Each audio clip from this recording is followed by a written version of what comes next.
അത് നമ്മുടെ മുമ്പിൽ നിഫ്റ്റിയുടെ ചാർട്ടാണുള്ളത്. നമ്മൾ നിഫ്റ്റിയുടെ ചാർട്ട് നോക്കുമ്പോൾ നമുക്ക് മുമ്പിൽ കാണാൻ സാധിക്കുന്നത് ഒരു ഒരു ഒരു ബുള്ളിഷ് ഹാമറാണ് കാണാൻ സാധിക്കുന്നത്. ബുള്ളിഷ് ഹാമറിൻ്റെ പ്ലസ് പോയിന്റ് 2-3 പ്ലസ് പോയിന്റ് ഉണ്ട്. ഒന്ന്, ബുള്ളിഷ് ഹാമർ ക്ലീൻ ബുള്ളിഷ് ഹാമറാണ്. രണ്ടാമത്തെ കാര്യം, ബുള്ളിഷ് ഹാമറിലെ താഴെ ലോവർ വിക്ക് വന്നെന്ന് വെച്ചാൽ അതിൻ്റെ അർത്ഥം എന്താ? നല്ല ബയേഴ്സും ഉണ്ടായിരുന്നു. മൂന്നാമത്തെ കാര്യം, ഈ ബുള്ളിഷ് ഹാമർ ക്ലോസ് ചെയ്തിരിക്കുന്നത് 2 ways ഹൈ ആണ്. അതും വലിയൊരു പ്ലസ് പോയിന്റ് ആണ്. ഡേ ക്യാൻഡിലാണ് നിങ്ങളുടെ മുമ്പിലുള്ളത്. നാലാമത്തെ കാര്യം എന്താ? ബുള്ളിഷ് ഹാമർ എങ്ങനെയാണ് വന്നിരിക്കുന്നത്? ബുള്ളിഷ് ഹാമർ എത്ര പ്രാവശ്യം ആ ലെവലിൽ സപ്പോർട്ട് എടുത്തോ നോക്ക്. 1, 2, 3, 4 ട്രിപ്പിൾ ബോട്ടം അല്ല, 4 ബോട്ടമാണ് ഇതിൻ്റെ അകത്ത് വന്നിരിക്കുന്നത്. അവിടുന്ന് തന്നെ സപ്പോർട്ട് എടുത്ത് ബുള്ളിഷ് ഹാമർ കയറി. അഞ്ചാമത്തെ കാര്യം, ഇതിൻ്റെ അകത്തുള്ള ഫിഫ്ത്ത് കാര്യം എന്താണെന്ന് വെച്ചാൽ, ബുള്ളിഷ് ഹാമർ എന്ന് പറയുന്നതിൻ്റെ അകത്ത് ആ ഒരു ഡേ ക്യാൻഡിലിൽ നമ്മൾ നോക്കാമെങ്കിൽ കമ്പയർഡ് ടു ഫ്രൈഡേ, ഇന്ന് ക്യാൻഡിലിൽ എന്താ പറയണ്ടേ, ഇന്നലത്തെ ക്യാൻഡിലിൽ വോളിയം ഉണ്ടായിരുന്നു. വലിയൊരു പ്ലസ് പോയിൻ്റാണ്. പക്ഷെ കുറേ പ്ലസ് പോയിൻറ്റ്സിൻ്റെ വലിയൊരു ദിവസമാണ് ഇന്ന് സംഭവിച്ചത്. അടുത്ത പോയിന്റ് എന്താണെന്ന് വെച്ചാൽ, നമ്മൾ RSI നമ്മൾ കുറച്ചുകൂടെ ഒന്ന് ഡീറ്റെയിൽ ആയിട്ട് അനലൈസ് ചെയ്യുവാണെങ്കിൽ, ഞാൻ RSI ഒന്ന് കുറച്ചുകൂടെ വലുതാക്കിയെടുക്കാം. നമ്മൾ എന്താ കാണാൻ സാധിക്കുന്ന RSIയിൽ നമുക്ക് കാണാൻ സാധിക്കുന്നത്, RSI ഒരു ട്രെൻഡ് ലൈനിൽ കൂടെ ടച്ച് ചെയ്തിട്ട് കയറിപ്പോയത് നമുക്ക് കാണാൻ സാധിക്കും. ഇനി RSIയിൽ എന്താണ് വരാൻ സാധ്യത, നമ്മൾ അതും കൂടെ വേണമല്ലോ. ഒരുപക്ഷെ RSIയിൽ ഒന്നുകൂടെ ചെറുതായിട്ടൊന്ന് ഒരു ഹയർ ലോ ക്രിയേറ്റ് ചെയ്തിട്ട് വീണ്ടും ഒരു ഹയർ ഹൈ ക്രിയേറ്റ് ഉള്ള സാധ്യതകൾ ഉണ്ടായിരിക്കാം. നമുക്ക് വരും മാർക്കറ്റാണെന്ന് നമുക്ക് പറയാൻ സാധിക്കത്തില്ല. സ്റ്റിൽ നമ്മുടെ പ്രതീക്ഷകളാണ് ഞാൻ നിങ്ങളുടെ അടുത്ത് പങ്കുവച്ചത്. ഈ ഒരു ഭാഗത്താണെങ്കിൽ ശ്രദ്ധിക്കേണ്ട കാര്യം. ഇനി എവിടെയാണ് അടുത്ത റെസിസ്റ്റൻസ് നിഫ്റ്റിയിൽ? നമ്മൾ അറ്റ്ലീസ്റ്റ് നമ്മൾ നോക്കാൻ നേരത്ത് നിഫ്റ്റി റെസിസ്റ്റൻസ് എന്ന് പറയാനായിട്ടുള്ള ഏരിയ എന്ന് വെച്ചാൽ LOP സോൺ ആണ്. LOP zone means low polarity area ആണ് ശരിക്കും. ശരിക്കും പറഞ്ഞാൽ ഇതാണ് നിഫ്റ്റിയുടെ ക്രിട്ടിക്കൽ റെസിസ്റ്റൻസ് എന്ന് പറയുന്ന ഏരിയ ആണ് ഞാനിപ്പോൾ വരയ്ക്കാൻ പോകുന്നത്. നിങ്ങൾ ശ്രദ്ധിക്കണം. This will be the critical resistance of Nifty. ഈ ഒരു ഏരിയ കട്ട് ചെയ്ത് പോകാതെ, ഇതാണ് ക്രിട്ടിക്കൽ റെസിസ്റ്റൻസ്. ഈ ഒരു സോണിനെ കട്ട് ചെയ്ത് പോയാൽ മാത്രമേ നിഫ്റ്റി ഒരു എന്താ പറയണ്ടേ, ഒരു പ്ലസ് സോണിലായെന്നോ ബുള്ളിഷ് സോണിലായെന്നോ ഒക്കെ നമുക്ക് പറയാൻ സാധിക്കത്തുള്ളൂ. നമുക്കത് കാത്തിരിക്കാം. അതിങ്ങനെയൊക്കെ റെസ്പോണ്ട് ചെയ്യുന്നത് നമുക്ക് പറയാൻ പറ്റില്ല. ഇന്ന് EMA 21ൻ്റെ മൂവിങ് ആവറേജ് 21ൻ്റെ റെസിസ്റ്റൻസ് നിൽക്കുകയാണ്. അതുപോലെ തന്നെ അതിന് മേളിക്കാണ് മൂവിങ് ആവറേജ് 10ൻ്റെ റെസിസ്റ്റൻസ് ഉണ്ട്. ഇതൊക്കെയുണ്ട്. ഇതെല്ലാം പാർട്ട് ആൻഡ് പാർസൽ ഓഫ് ഗെയിമാണ്. Will wait and see. So far ഇന്നത്തെ ദിവസം was very good actually. Nifty നോക്കാൻ നേരത്ത് നിഫ്റ്റി ഒരു സ്ട്രോങ് റെസിസ്റ്റൻസ് സോൺ, ഈ സോണിനെ കട്ട് ചെയ്ത് പോയാൽ മാത്രമേ നമുക്ക് സ്ട്രെങ്ത് ഡെവലപ്പ് ചെയ്യുന്ന പറയാൻ സാധിക്കത്തുള്ളൂ.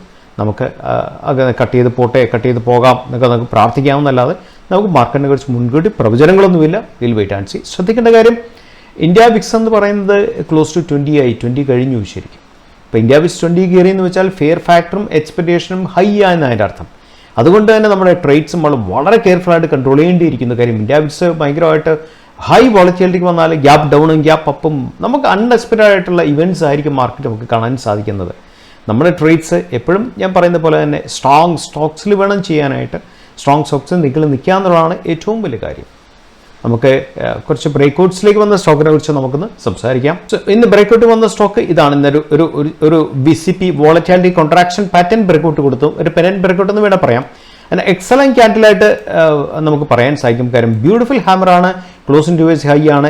ഇനിയിപ്പം എന്താ പറയണ്ടേ, ഇത് തിരിച്ച് മുകളിലേക്ക് കയറും. കാര്യം മുകളിലൊക്കെ സ്ട്രോങ് റിജക്ഷൻസ് വന്നിട്ടുണ്ട്. ഇവിടെയൊക്കെ ഒരു സ്ട്രോങ് റിജക്ഷൻ വന്നിട്ടുണ്ട്. ഇതൊക്കെ സ്ട്രോങ് റിജക്ഷൻ ആണ്. ഈ ഭാഗത്തൊക്കെ എത്ര ക്യാൻഡിൽ റിജക്ട് ചെയ്യുന്നത് നിങ്ങൾ നോക്കിയാൽ ഈ ഭാഗത്തൊക്കെ. ഈ ലെവലൊക്കെ കട്ട് ചെയ്ത് പോകുന്നുള്ളത് മാർക്കറ്റിൻ്റെ സ്ട്രെങ്തിനെ ഡിപ്പെൻഡ് ആയിരിക്കും, സ്റ്റോക്കിൻ്റെ strength depend. There are so many factors.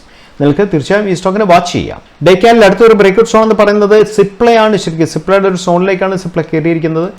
Will wait and see. ഇതെങ്ങനെ സംഭവിക്കും, ബ്രേക്ക്ഔട്ട് കൊടുക്കുമോ ഇല്ലയോ എന്നൊക്കെയാണ് നമുക്ക് കാത്തിരുന്ന് കാണാം.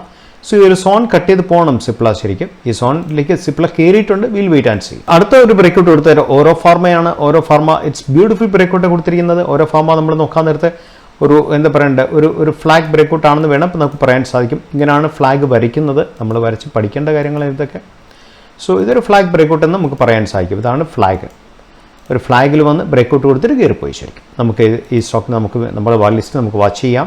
അടുത്ത ബ്രേക്ക്ഔട്ട് എടുത്ത് സിമെൻസ് ആണ്. Beautiful breakout. കാര്യം വെച്ചാൽ എക്സലന്റ് ക്യാൻഡിലാണ്. ക്യാൻഡിൽ 7.33% മാത്രമല്ല, ക്ലോസ് ഇൻ 2 ways ഹൈ ആണ്. ദാറ്റ് മീൻസ് ഓപ്പൺ ലോ ആയിട്ടാണ് ക്യാൻഡിൽ, ക്ലോസ് ടു ഓപ്പണിലാണ് ക്യാൻഡിൽ സ്റ്റാർട്ട് ചെയ്തത്. എന്നിട്ടാണ് ഒരു ഒറ്റ കയറ്റം കയറിയത്. താഴെ വിക്ക് അല്പം പോലും ഇല്ല. രണ്ടാമത്തെ കാര്യം, നിങ്ങൾ ശ്രദ്ധിച്ചാൽ മനസ്സിലാക്കാൻ പറ്റും. സംതിലേക്ക് എന്താ പറയണ്ടേ, 2 ദിവസം മുമ്പ് ഒരു ബെയറിഷ് ക്യാൻഡിലായിരുന്നു, വ്യാഴാഴ്ച ബെയറിഷ് ക്യാൻഡിലായിരുന്നു, വെള്ളിയാഴ്ച എന്താ പറയുക സ്ലൈറ്റ് ഒരു ഒരു ഡോജിയാണ് ഫോം ചെയ്തത്. ഡോജി എന്ന് വെച്ചാൽ ക്ലോസിംഗ് ടു വേസ് ഹൈ ആണ് ഫോം ചെയ്തത്. പിന്നെ ഒരു സ്ട്രോങ് ക്യാൻഡിൽ ഫോം ചെയ്തു. അടുത്ത ബ്രേക്ക്ഔട്ട് സോണിൽ നിൽക്കുന്ന ഒരു ക്യാൻഡിൽ എന്ന് പറയുന്നത് അനന്തരാജ് ആണ് company. So will see how Anantraj നോക്കൂ. റെസിസ്റ്റൻസ് സോണിലേക്കാണ് അനന്തരാജ് വന്നിരിക്കുന്നത്. സംത്തിലേക്ക് എന്താ പറയേണ്ടത് ഒരു അസെൻഡിങ് ട്രയാങ്കിൾ പാറ്റേൺ ഫോം ചെയ്തിരിക്കുകയാണ്. സോ ഇതിൻ്റെ മേളിലൊരു ശരിക്കും ഇതിൻ്റെ മേളിലൊരു സ്ട്രോങ് ആയിട്ടുള്ള ഒരു സെല്ലർ സോൺ ഉണ്ട്. ഈ സോണിനെ കട്ട് ചെയ്ത് പോകുമെന്നൊക്കെയുള്ളത് മാർക്കറ്റാണ് തീരുമാനിക്കുന്നത്. Will wait and see. Impeccable result എന്ന അടുത്ത കമ്പനിയാണ് BML. Market cap 15,310. ഇന്ന് തന്നെ 14% കെ റിസൾട്ട് വന്നു കഴിഞ്ഞിട്ട്. Stop is 54.3, industry 67.3. Plus percent ഒന്നുമില്ല. Promoter is 54. And see the quarter sale മാർച്ചിൽ 1358 കോടി ടോപ്പ് ലൈൻ എന്നുള്ളത് 1514 കോടിയായി. കഴിഞ്ഞ ക്വാർട്ടറിൽ 1047 ഉണ്ടായിരുന്നുള്ളൂ. And operating profit 89 to 370. കമ്പനിയുടെ ചരിത്രത്തിൽ ബെസ്റ്റ് ഓപ്പറേറ്റിംഗ് പ്രോഫിറ്റ് ആണ് 370 എന്ന് പറയുന്നത്. ആൻഡ് OPM എക്സ്പാൻഷൻ ഒക്കെ 21 to 24%. See the P&L account 369 കോടി ഓപ്പറേറ്റിംഗ് പ്രോഫിറ്റ് 1 ഇയറിലെ 442 കോടിയായി കുതിച്ചു വരുന്നു. 9% OPM എക്സ്പാൻഷൻ എന്നുള്ളത് 11% ആയി. ടോപ്പ് ലൈൻ നോക്കുക 3899 to 4054 ആയി. And see the balance sheet. Reserve 2380 എന്ന് 2626 ആയി. ബോറോയിങ്സ് 381 കോടിയിൽ നിന്നും 71 കോടിയായിട്ട് കുറഞ്ഞു. കഴിഞ്ഞ മാർച്ച് 2022 ബോറോയിങ്സ് 832 കോടിയായിരുന്നു. അത് 381 ആയി കഴിഞ്ഞാലും അത് 71 ആയി. എക്സലന്റ് മാനേജ്മെന്റ് ആണല്ലേ, ഫാന്റാസ്റ്റിക് റിസൾട്ട് ആണ്. ആൻഡ് റേഷ്യോസ് നോക്ക്. ആൻഡ് ഓപ്പറേറ്റിംഗ് ക്യാഷ് ഫ്ലോ വന്നിട്ട് 457 കോടി. ഓപ്പറേറ്റിംഗ് ക്യാഷ് ഫ്ലോ കഴിഞ്ഞ കൊല്ലം 560 കോടി ഉണ്ടായിരുന്നു. പക്ഷേ they were able to maintain good operation cash flow 457 കോടി. ആൻഡ് ഓർഡർ ബുക്കും സോളിഡ് ആണ്. 8000 കോടിയുടെ ഓർഡർ ബുക്കാണ് ഈ കമ്പനിക്കുള്ളത്. പ്രത്യേകം പറയുന്നു 8000 കോടിയുടെ ഓർഡർ ബുക്കാണ് ഈ കമ്പനിക്കുള്ളത്, എടുത്തു പറയുന്നു. And see the ratios.